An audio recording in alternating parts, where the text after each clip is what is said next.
കാലം കഴിയുന്തോറും അല്ലെങ്കിൽ പ്രായം കൂടുന്തോറും ഈ എക്സൈറ്റ്മെൻറ്റും കൗതുകവും ഒക്കെ ഇല്ലാതായിക്കൊണ്ടിരിക്കുന്ന ഒരു സംഗതിയാണ് നമ്മുടെ സ്വന്തം ബർത്ത്ഡേകൾ. അതെന്താണ് എന്ന് നമുക്കും അറിയില്ല. പ്രായം കൂടുന്നതിൻ്റെ ടെൻഷനായിരിക്കും, അല്ലെങ്കിൽ കാലം കഴിഞ്ഞു പോകുന്നത് കൊണ്ട് ഒരുപാട് മെച്ചുവേർഡൊക്കെ ആയിട്ട് വരുന്നതായിരിക്കും. അങ്ങനെയൊക്കെയാണ് ഓരോരുത്തർ പറയുന്നത്. ശരിക്കും എന്താണെന്ന് അറിയില്ല.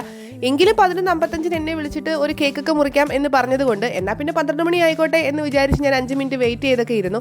എന്നിട്ട് ഈ കേക്കൊക്കെ മുറിച്ച് നമ്മൾ ആഘോഷിക്കുകയാണ്. ഞാൻ സ്വന്തമായി തന്നെ എൻ്റെ ബർത്ത്ഡേ അങ്ങ് ആഘോഷിച്ചു. ഞങ്ങൾ രണ്ടും മാത്രമേ ഉള്ളായതുകൊണ്ട് ഞങ്ങൾ രണ്ടും ആണ് ആഘോഷിച്ചത്.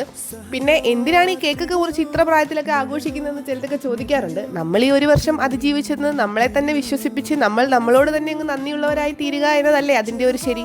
പിന്നെ ഇത് ശരിക്കും ഞാൻ സർപ്രൈസ് ആവുന്നത് തന്നെയാണ്. എൻ്റെ ഞെട്ടൽ ഇത്രയൊക്കെ ഉള്ളൂ. ഇത് എവിടെയാണ് ഒളിപ്പിച്ച് വെച്ചതെന്ന് ഞാനിങ്ങനെ നോക്കുന്നുണ്ട്. നമുക്കൊരു കേക്കൊക്കെ വാങ്ങിത്തരാനും എന്തെങ്കിലും ഒരു ഗിഫ്റ്റൊക്കെ വാങ്ങിത്തരാനും നമ്മുടെ ബർത്ത്ഡേ ഒക്കെ ഓർത്ത് വയ്ക്കാനും ഒരാളുള്ളതും നമുക്കൊരു ഭാഗ്യം തന്നെയല്ലേ. അപ്പം അതൊക്കെ അത്രയേ ഉള്ളൂ. പിന്നെ ഇതൊരു വാച്ചായിരുന്നു.